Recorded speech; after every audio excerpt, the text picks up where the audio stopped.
Media మిత్రులకు స్వాగతం. మొన్న 8వ తారీఖు మీ అందరికీ తెలిసిందే, ఆకువీళ్ళలో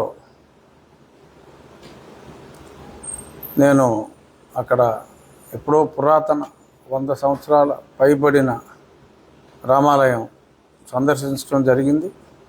ఆ సందర్శించడానికి కారణం పేపర్లో 7వ తారీఖు, ఈ నెల 7వ తారీఖు న్యూస్ పేపర్లో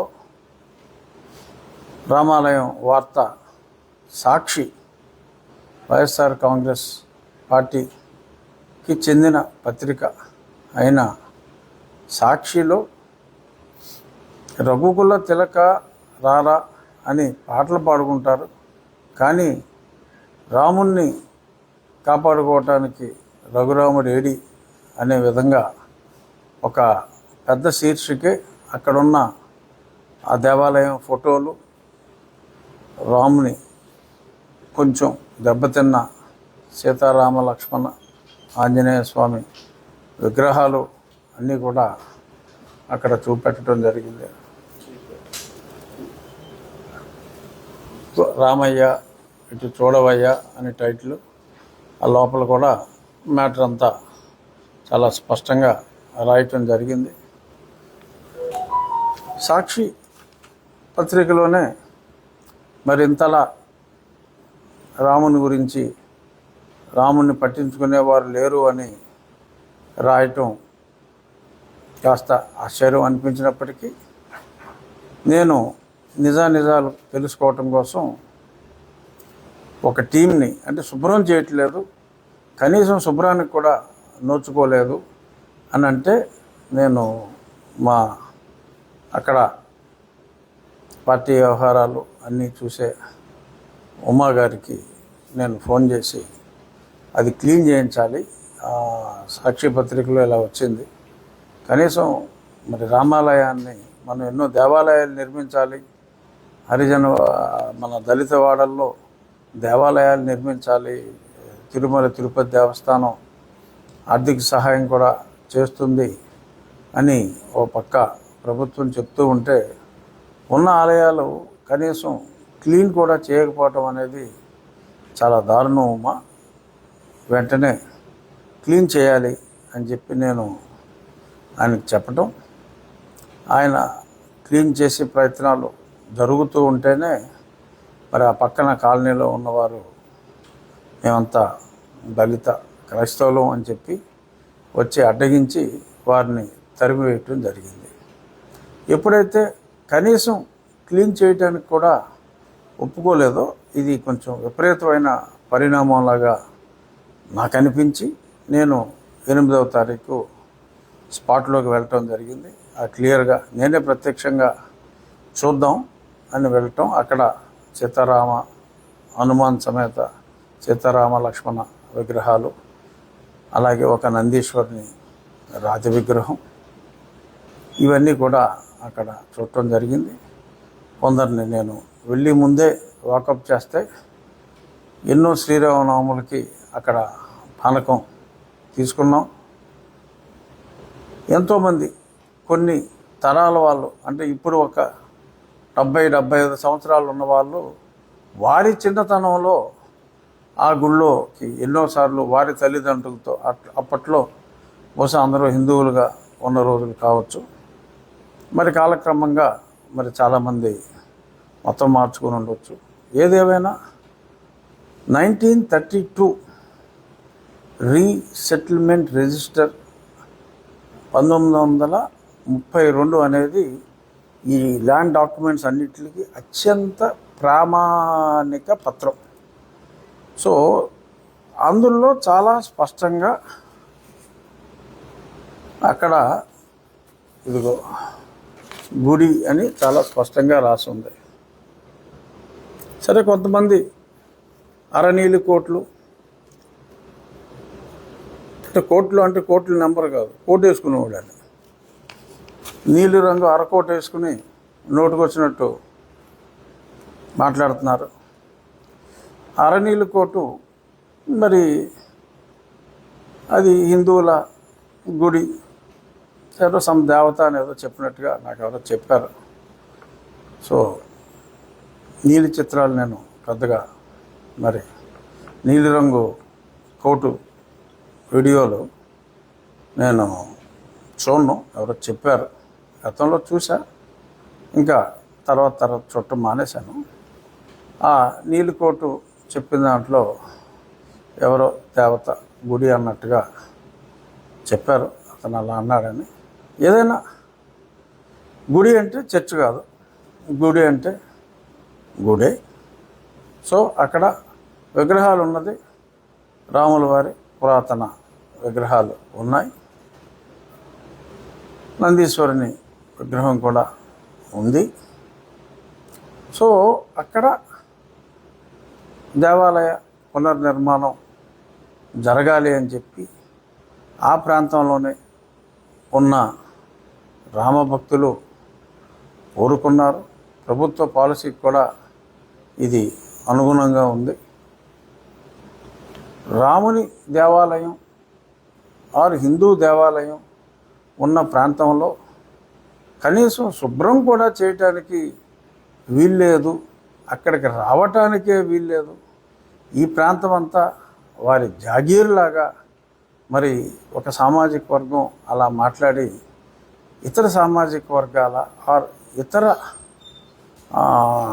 మతానుచారాలు పాటించే వారి మనోభావాలు దారుణంగా దెబ్బతీసేలా మరి ఈ రకంగా మాట్లాడటం అనేది అది ఎట్టి పరిస్థితుల్లో సమంజసం కాదు. మరి మీరు చూసుకుంటే ఆంధ్రదేశంలో సుమారు మన ఒక స్టాటిస్టిక్స్ కూడా వచ్చినాయి. ప్రభుత్వ అనుమతితో నిర్మించిన చర్చిలు కేవలం 6,000, అనుమతి లేకుండా ఉన్న క్రీస్తు ప్రార్థనాలయాలు సుమారు 30,000 పైచిలు. సరే, నేను ఆ వాదనలోకి వెళ్ళాల. ఇప్పుడు ఆ పర్మిషన్ లేనివి ఏం చేయాలి? మరి చుట్టూ హిందువులు నివసిస్తున్న ఆ ప్రాంతాల్లో గృహం అని చెప్పి ఇంటికి పర్మిషన్ తీసుకుని మరి అక్కడ సడన్గా మైకులతో మొదలుపెట్టి మరి మత వ్యాప్తి చేస్తున్న వారి గురించి నేను మాట్లాడదలుచుకోలేదు. కానీ ఇలా ఉన్న దేవాలయాన్ని పరిశుభ్రం చేయటానికే వీలు లేదు అని చెప్పి మరి ఆ రకంగా వెర్రితలలో వేసే విధంగా పరిణమిస్తే నేను డెఫినెట్గా నోరు మూసు కూర్చొని ఉండొచ్చు. కానీ ఆ ప్రాంతాల్లో అనుమతి లేకుండా హిందువుల నివాస ప్రాంతాల్లో చాలా చోట్ల దేవాలయాల అనుమతితో నిర్మించిన దేవాలయాల పక్కన అనుమతులు లేకుండా ఉన్న ఈ చర్చిల ఉనికిని నా నోరు మూసుకుని నేను ఉండొచ్చు. నీలి కోట్లను చూసి భయపడిపోయి నేను నోరు మూసుకుని ఉంటే ఉండొచ్చు. అరనీలి టోటల్ నీలి కోట్లు చూసి అంటే వాళ్ళు ఊహించుకుంటూ ఉంటారు కదా నేను భయపడిపోతానని. నిజంగానే భయపడిపోయాం అనుకుందాం ఫర్ సపోజ్. కానీ ప్రజలు అందరూ ఈ అరకోటికి ఫుల్ కోటికి భయపడరు కదా, మరి వాళ్ళ రియాక్షన్ ఉండొచ్చు కదా. సో ఇలా ఇతరుల మనోభావాల్ని దెబ్బతీయటం అనేది సమంజసం కాదు అని చెప్పి నేను తెలియచేస్తూ, ఇప్పుడు ఆకువీడు ఉండి నియోజకవర్గం సస్పెన్షన్లో ఉన్నాడు. ఏంటి సంబంధం? క్రైస్తవుల సమస్య. అతను క్రైస్తవుడు కాదు అంటున్నాడు. క్రైస్తవులు కాని వాడికి సమస్య ఏంటి? ఎందుకంటే వాళ్ళు వీడియోలో చెప్పారు కదా, మేమందరము క్రైస్తవులము, ఎచ్చడ హిందువు లేడు అని చెప్పారు కదా. మరి చెప్పినప్పుడు మరి అతను సరే, ఎనీహో అతని గురించి మనకి అనవసరం. నేను చెప్పేది ఏంటంటే, ఈ సంఘటన జరిగిన తర్వాత నేను టీటీడీ సహకారంతో నిర్మిస్తాం, అని చెప్పిన తర్వాత నాకు 100 మందికి పైగా ఫోన్లు చేశారు, కొన్ని వేల మెసేజ్లు వచ్చినాయి. సోషల్ మీడియాలో కామెంట్స్ రూపంలో అయితే కనీసం 1,00,000 కామెంట్స్ ఉంటాయి. 5,000, 10,000 వ్యూస్ ఉన్న ఛానల్లో కూడా ఈ వార్త లక్షల్లో, 6 లక్షలు, 7 లక్షలు, 8 లక్షలు, 2,000, 3,000 కామెంట్స్ ఈ రూపంలో ఎవరైనా చదువుకోవచ్చు. అది నెట్లోనే ఉన్నాయి. మీరు మన భక్తుల సహకారంతోనే అయోధ్యలో రామ మందిరం నిర్మించినట్టుగానే ఇక్కడ ప్రభుత్వ సహాయం లేకుండా భక్తుల వితరణతోనే ఆ దేవాలయం నిర్మిస్తే బాగుంటుంది రాజుగారు అని చెప్పి ఎంతోమంది నాకు చెప్పారు. నేను కూడా అనుకున్నది ఏంటంటే, రాముని ఆరాధించే హిందూ ధార్మిక సంస్థలని ఇన్ఛార్జిగా, అంటే వారి నేతృత్వంలో, వారి సారథ్యంలో ప్రముఖ శిల్పి, తిరుమల తిరుపతి దేవస్థానంలో ముఖ్య స్థపతిగా, అలాగే శిల్పారామం చీఫ్ ఎగ్జిక్యూటివ్గా ఎన్నో సంవత్సరాలు పనిచేసిన శివనాగిరెడ్డి గారు, శిల్పశాస్త్రం మీద ఆయన ఆర్కియాలజిస్టు, శిల్పశాస్త్రం మీద ఎన్నో పుస్తకాలు రచించిన వ్యక్తి, ఎన్నో దేవాలయాలు, కొన్ని వందల దేవాలయాలు నిర్మించిన వాస్తుశిల్పి, స్థపతి, వారితో పూర్తిగా రాతి కట్టడంతో, అంటే కొన్ని వందల సంవత్సరాలు నిలబడి ఉండేలా పూర్తిగా రాతి కట్టడంతో, అక్కడ స్థలం తక్కువ ఉంది కాబట్టి ఆ స్థలంలోనే అత్యంత సుందరంగా పూర్తిగా రాతితో రామాలయాన్ని అక్కడ నిర్మించాలంటే ఎంత అవుతుంది అని కూడా అడగటం జరిగింది. అత్యంత శోభాయమానంగా, చిన్నగానే ఉన్నప్పటికీ కూడా అత్యంత శోభాయమానంగా జాగ్రత్తగా నిర్మిస్తే సుమారు ఒక 65 లక్షలు ఆ ప్రాంతంలో 2 అంతస్తులుగా వస్తుంది గోపురం. 65 అని ఒక రఫ్ అంచనా. అత్యంత సౌందర్యవంతంగా ఆ ప్రాంగణంలోకి వెళ్తే ప్రశాంతతగా ఉండే విధంగా ఆలయం నిర్మించవచ్చు అని చెప్పడం జరిగింది. నా ఆలోచన ఏంటంటే, మీడియా మిత్రులతో కూడా, అలాగే మీ ద్వారా ప్రజలతో పంచుకునేది, ఎవరు కూడా 10,000 రూపాయలు దాటకుండా, మ్యాక్సిమం డొనేషన్ 10,000, మినిమం 100 రూపాయలు. ఎందుకంటే ఎక్కువ మంది ప్రజలు ఇందులో పార్టిసిపేట్ చేయాలి. అది మన ఉండి ప్రాంతం వారే కాదు, ఆంధ్రప్రదేశ్ ఆరు తెలుగు రాష్ట్రాలు ఆరు రాముని ఆరాధించేవారు ఎవరైనా కూడా 100 రూపాయలు వారి వంతు కాంట్రిబ్యూషన్గా ఇస్తే హిందూ ధార్మిక సంస్థల, అంటే అయోధ్యలో రామ మందిరం ప్రభుత్వ సహకారం లేకుండా కేవలం భక్తుల సహకారంతో నిర్మించారు. ఎప్పుడైతే ఆ అనౌన్స్మెంట్ వచ్చిందో, ఆ అనౌన్స్మెంట్ వచ్చినప్పటికీ 10 నెలలు సమయం నేను పార్లమెంటు సభ్యుడిగా గడిచింది. అప్పట్లో ఆ 10 నెలల జీతం నేను నా అకౌంట్లోనే ఉండి ఉన్నందువల్ల నేను మొట్టమొదటి 10 నెలల జీతం అయోధ్య రామ మందిరానికి నేను చెక్ రూపంలో అప్పట్లో పంపించడం జరిగింది. ఇక్కడ ఆకివీడులో ఈ రామ మందిర నిర్మాణానికి కూడా నేను నా వంతు వ్యక్తిగతంగా నా వంతు సహకారం నేను అందిస్తాను. ఎంత ఖర్చు ఎక్కువైనా కూడా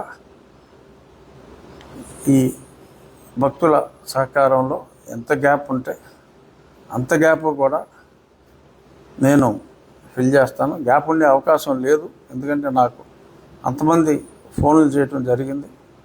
సో ఎటువంటి ప్రభుత్వ సహకారం లేకుండా ఆ దేవాలయ స్థలంలో దేవుని ఆరాధించే, రాముని ఆరాధించే, రామతత్వాన్ని గౌరవించే భక్తుల సహకారంతో ఆ ఆలయం నిర్మించాలి అని నా భావన.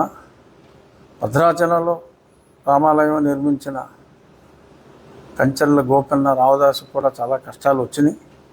అలాగే రాజకీయంగా మరి కొన్ని ఇబ్బందులు వస్తే రావచ్చు.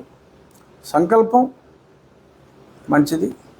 ఈ శ్రీరామనవమి నాటికి నేను రాబోయే 1-2 రోజుల్లో ఆ హిందూ ధార్మిక సంస్థలు ఎవరైతే రామతత్వాన్ని బోధిస్తున్నారో ఆ రామతత్వాన్ని బోధించే, రాముని ఆరాధించే ఆర్గనైజేషన్స్తో మాట్లాడి వారి బ్యాంక్ అకౌంట్ కూడా వారి నేతృత్వంలోనే ఉండేలాగా అంతా పారదర్శకంగా వారి నాయకత్వంలో స్థపతి డిజైన్లన్నీ కూడా స్థపతి గారి నేతృత్వంలో డిజైన్లన్నీ ఫైనలైజ్ చేసి ఆ దేవాలయం సాధ్యమైనంత తొందరగా నిర్మించాలనేది, వచ్చే శ్రీరామనవమి నాటికి పూర్తి చేయాలి అనేది కోరిక. ఖచ్చితంగా నా విన్నపం కూడా అక్కడున్న నిన్న మొన్న గొడవ చేసిన మేమందరం క్రిస్టియన్సే అని గొడవ చేసిన వారికి కూడా నా వినతి ఏమిటంటే, అక్కడ నేను వెరిఫై చేశా, మరి సెన్సస్ ప్రకారం అతి తక్కువ మంది క్రిస్టియన్స్ ఉన్నారు. ఇన్ రియాలిటీ చర్చికి వెళ్ళటం కానీ వారి మరణానంతర కార్యక్రమాల నిర్వహణలో ఫాలో అయ్యే రిచువల్స్ కానీ ఇవన్నీ చూస్తే చాలా ఎక్కువ శాతం క్రిస్టియన్లు ఉన్నట్టుగా తెలిసింది. కానీ అది మనం నమ్మలేం, ఎందుకంటే వారి సర్టిఫికెట్సే మనకి ప్రామాణికం కాబట్టి. ఆ సర్టిఫికెట్స్లో మరి మెజారిటీ పర్సంటేజ్ హిందువులే ఉన్నారు కాబట్టి, సరే వారు హిందువులా క్రైస్తవులా అన్నది 5 నిమిషాలు పక్కన పెడితే, అక్కడ ఇంకా ఇతర కులాల వారు కూడా దానికి 100 మీటర్ల పరిధిలోనే ఇతర సామాజిక వర్గాల వారు కూడా ఉన్నారు. ఒక దేవాలయం అంటే ఇప్పుడు కాలకూరులో మన గుడి ఉందంటే అది కాలకూరులకు కాదు, రాష్ట్రం అంతా కూడా అక్కడికి వస్తూ ఉంటారు. మావుళ్ళమ్మ గుడి అంటే భీమవరం వల్లే కాదు, రాష్ట్రం అంతా కూడా ఆ గుడికి వస్తూ ఉంటారు. అలాగా ఇది ఏదో ఒక కాలనీకో ఒక 10 కుటుంబాలకో సంబంధించింది కాదు. రాముడు ప్రజల ఆస్తి. అక్కడ రామాలయం అందరికీ కూడా, బయట నుంచి వచ్చే వాళ్ళకు కూడా అక్కడ రామాలయం అనేది ఒక చక్కటి ప్రమాణాలతో, వాస్తు పరిజ్ఞానంతో చక్కటి రామాలయాన్ని అక్కడ నిర్మించడం జరుగుతుంది. వీరు కూడా సహకరించాలి అని చెప్పి కోరుకుంటున్నా. అన్ని మతాల వారు చక్కగా సామరస్యంగా కలిసి ఉండాలి. క్రిస్టియానిటీ అన్ని మతాలు కూడా ఫైనల్గా చెప్పేది ఒకటే, బట్ ఎవరి దారులు వారివి. నీ దారిలోకి నేను అడ్డు రాను, వీరి దారిలోకి మీరు అడ్డు రావద్దు. అన్ని మతాలు పక్కనే ఆల్రెడీ చర్చ్ కట్టారు, ఉన్నామండి. రామాలయం ఉంది, రామాలయంలో చక్కటి రామాలయం నిర్మాణానికి సహకరించండి. మీరు చర్చ్ కడితే మీ చర్చ్ నిర్మాణానికి కూడా మేమందరం కూడా సహకరిస్తాం. ఇక మొన్న ఏదో ఒక ఇందులోనే వేశారు అంటే ఎవడో మాట్లాడాడు, some Christian all India Christian organisation వారు నేనేదో 23 చర్చిలు కొట్టేశానని, 3 మసీదులు కొట్టేశానని. మీ అందరికీ తెలుసు విలేకరులు. మొన్న ఇక్కడ బ్రిడ్జ్ కట్టేటప్పుడు ఎప్పటి నుంచో పెండింగ్లో ఉన్న కోపెల్ల బ్రిడ్జ్కి, మరి ఆ కోపెల్ల బ్రిడ్జ్ ఆ పక్కన కాలువ డైవర్ట్ చేయకుండా మనం బ్రిడ్జ్ కట్టడం కుదరదు కాబట్టి కాలువ డైవర్షన్కి కాలువ పక్కనే ఉన్న స్థలంలో గతంలో ఒక చర్చ్ కట్టేసి ఉంటే చర్చ్ నిర్వాహకులతో మాట్లాడి అదే జక్కరం గ్రామంలో ఇంకొక నా స్నేహితుని సహకారంతో 12 లక్షల రూపాయలు ఇప్పుడున్న చర్చ్ కన్నా ఇంకో 20% ఎక్కువ చదరపు అడుగులు వచ్చే విధంగా చర్చ్ కట్టవచ్చు అంటే అది ఒక చిన్న చర్చ్ ఉంటే వారిని ఒప్పించి ఆ అమౌంట్ కన్ఫర్మేషన్ ఇచ్చి ఈ చర్చిని వారి చేతుల మీదుగానే నిర్మూలించడం జరిగింది. వారే తీసుకున్నారు. ఇంకా ఒక 2 అతి చిన్న పేరుకి చర్చ్ కానీ కొన్ని 2 షెడ్లు కాలువ మీద కర్రలేసేసి ఆ కాలువ మీదే చర్చ్ లాంటి నిర్మాణం జరిగినప్పుడు వాటిని కొన్ని వందల గృహాలు కూడా మరి ప్రజలకి తాగునీరు సాగునీరు అందాలి అంటే కాలువల పూడిక కరెక్ట్ కాదు కాబట్టి ప్రజలందరి సహకారంతోనే ఒక 2-3 మినీ చర్చి లాంటి నిర్మాణాలని ఇతర ఇళ్ళలాగానే తొలగించడం జరిగింది. సో ఆ 3 చర్చిల్ని 23 చర్చిలు చేశారు వారు. మసీద్ అనేది అసలు ఎక్కడా కూడా వారు ఈ రకంగా అక్రమ నిర్మాణాలు చేయలేదు. ఉండిలో ఒక మసీదు పక్కన కాలువ గట్టుంటే ఆ రోడ్లు ట్రాఫిక్ ఎక్కువైంది. ఆ రోడ్ని మళ్ళీ మా మట్టి రోడ్డు మీద సీసీ రోడ్డు చేయాలి అని చెప్పి ఆ మసీదు పెద్దల్ని మాట్లాడి, మీకు ఈ పక్క రోడ్ని మీరు వాడుకుంటున్నారు, వెనకాల స్థలం ఉంది, వెనకాల మీకు 3 సెంట్లు స్థలం మీకు వాడుకోవడానికి అనుమతిస్తాం, ఇక్కడ ఈ రోడ్డు వేసుకుంటే మీ మసీదుకి రావడానికి కూడా ఆ వెనక రోడ్డు నుంచి షార్ట్కట్లో రావచ్చు, అన్ని విధాలా ఉపయోగపడుతుంది అని అంటే వాళ్ళు ఎంతో సంతోషంగా ఇలా చేస్తే చాలా బాగుంటుంది అని చెప్పి వారంతటి వారే ఒక చిన్న షెడ్డు లాంటిది వారే తీసివేసి ఆ సీసీ రోడ్డు అక్కడ వేయటం జరిగింది. ఆ ముస్లిం సోదరులు కూడా ఎంతో సంతోషం వెలిబుచ్చి నన్ను అక్కడికి పిలిచి నాకు సన్మానం కూడా చేశారు. ఆ మసీద్ దగ్గర ఆ ఫొటోస్ కూడా ఉన్నాయి. మరి అంత అన్యోన్యంగా ముస్లిం సోదరులతో ఉన్నాం. క్రిస్టియన్ సోదరులతో కూడా విభేదాలు ఏమీ లేవు. వారిని కన్విన్స్ చేసి ఆ చక్రం ఉంది, మీరు కూడా విలేకరులు వెళ్ళి కనుక్కోవచ్చు. ఈ రకంగా నేను చేస్తూ ఉంటే రాజకీయం చేయడం కోసం సస్పెండ్ అయిన అధికారులు కొందరు ఇక్కడ ఉన్న వీళ్ళతో కలిసిపోయి, ఎవరో ఇస్మాయిల్ అని ఒక అతను తరచుగా గొడవ చేస్తున్నాడంట, వీళ్ళతో కలిసిపోయి ఎక్స్టర్నల్ శక్తులు ఇక్కడ ప్రవేశించి జనాల్లో లేనిపోని కలతలు సృష్టించి ఆ కలతకేదో నేను కారణమైనట్టుగా నేను తీసుకుంటున్న ఈ ప్రో రామా స్టాండ్ వలన అరకోటుకున్న ఒకళ్ళిద్దరు కార్యకర్తలు బహుశా వాళ్ళేదో గతంలో మా కూటమికి ఓట్లు వేసినట్టు ఇప్పుడు ఆ 1-6 ఓట్లు వెయ్యము అని చెప్పి బెదిరిస్తున్నట్టు మాట్లాడుతున్నట్టుగా అర్థమైంది. అర్థమైన వాళ్ళు 99% ఉన్నారు. అర్థం చేసుకునే వాళ్ళు 1-6% ఉన్నా దానికి ఇటువంటి వాళ్ళ ట్రాప్లో పడితే మనం చేయగలిగేది ఏమీ లేదు. విజ్ఞత కలిగిన ప్రజలు ఏ మతం వారైనా సరే పారదర్శకంగా వ్యవహరిస్తున్న నా తీరుని ఇక్కడికి వచ్చి ప్రత్యక్షంగా మీరు తెలుసుకోండి తప్ప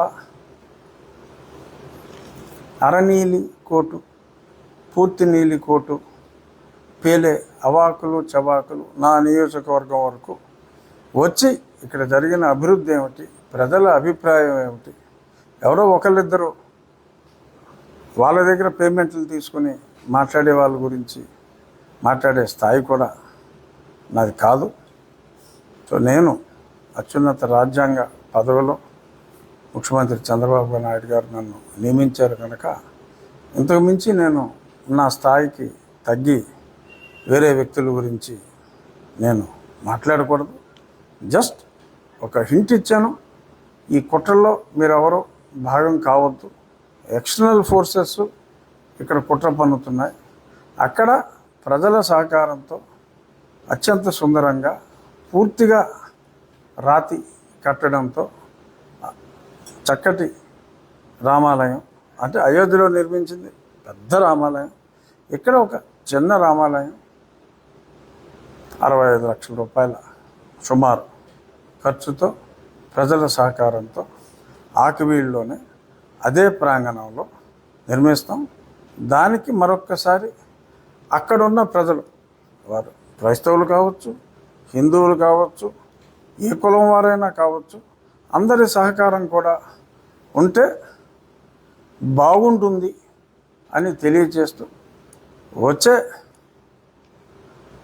శ్రీరామనవమి నాటికి అక్కడ రామాలయంలో తప్పకుండా మనం ప్రార్థనలు చేయగలము అని చెప్పి ఆశిస్తున్నా. ఏమన్నా ప్రశ్నలు ఉంటే అడగండి. ఈ ఆర్ఎస్ఆర్ చూపెట్టాను క్లియర్గా. ఇగో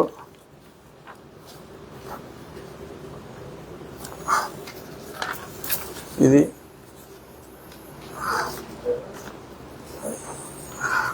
చెయ్యి సరిగ్గా పనిచేయట్లా. నంది బొమ్మ ఉందా? ఇక్కడ ఉందా? ఇందులో లేదు, ఇంకో దాంట్లో ఉంది. ఇది కూడా మనం క్లీన్ చేసిన తర్వాత ఆ తర్వాత చాలా డాక్యుమెంట్స్, ఇది 1991లో డాక్యుమెంటు. ఆ డాక్యుమెంట్లో కూడా ఉత్తరం రామాలయం డాక్యుమెంట్లో ఆ ఏరియాలో ఉన్న డాక్యుమెంటు ఎవరైతే హా అన్నారో బహుశా వాళ్ళ డాక్యుమెంటే అనుకుంటాను. వాళ్ళ డాక్యుమెంట్లోనే పక్కన ఉన్నది రామాలయం అనే ఉంది. సో ఇదిగోండి, ఈ పక్కనే నంది కూడా ఉంది. సో అంచేత నిజాలు ప్రజలకు తెలియాలి అనే ఉద్దేశంతో ఇది చూపెట్టడం జరిగింది. ఖచ్చితంగా అక్కడ ఒక చక్కటి రామాలయం టీటీడీ ఫండ్స్ అని అనుకున్న ముందు. సో టీటీడీ కూడా కాకుండా డైరెక్ట్గా ప్రజల కోరికపై ప్రజల సహకారంతోనే ఎక్కువ మంది ఇందులో పాలు పంచుకునేలాగా, అంటే భక్తులు ఎక్కువ మంది పాలు పంచుకునేలాగా ఈ మందిర నిర్మాణం జరుగుతుంది. మత సామరస్యం వెళ్ళి విరియాలి అనేది నా ఆకాంక్ష. సో అంచేత హిందువులు, మేము క్రైస్తవులు ఉన్న దగ్గర హిందూ దేవాలయం ఉన్నది తొడవటం కానీ కొత్తది కడతం కానీ అనే వివాదాన్ని రేకెత్తించి ఎంతోమంది హిందువుల మధ్యనున్న చర్చల్ని వివాదంలోకి దయచేసి లాగవద్దు అని చెప్పి మనస్ఫూర్తిగా వారిని అందరినీ కోరుకుంటూ, ఇందులో ఇది మా నియోజకవర్గ ప్రజలకి నాకు సంబంధించిన ఇష్యూలో అరనీలికోటు, పూర్తి నీలికోటు ప్రమేయం పెట్టుకోవద్దు అని చెప్పి వారిని ఆశ్రయిస్తున్న ఇక్కడ కొన్ని శక్తులకు కూడా వీళ్ళకి విన్నవించక్కల హెచ్చరిద్దాం. ఇక్కడ వాళ్ళకి విన్నవించడం అనవసరం. ఆ 1-6 శక్తులకి హెచ్చరిద్దాం, వాళ్ళ ట్రాప్లో పడొద్దు అని. హెచ్చరిక అంటే హెచ్చరిక, వాళ్ళ ట్రాప్లో పడొద్దు అని అంటే ఇక్కడ గోతులు ఉన్నాయి, ప్రమాదం అని హెచ్చరిక అని పెడతారు కదా, అటువంటి హెచ్చరిక ద్వారా వారికి తెలియచేద్దాం. ఓకే.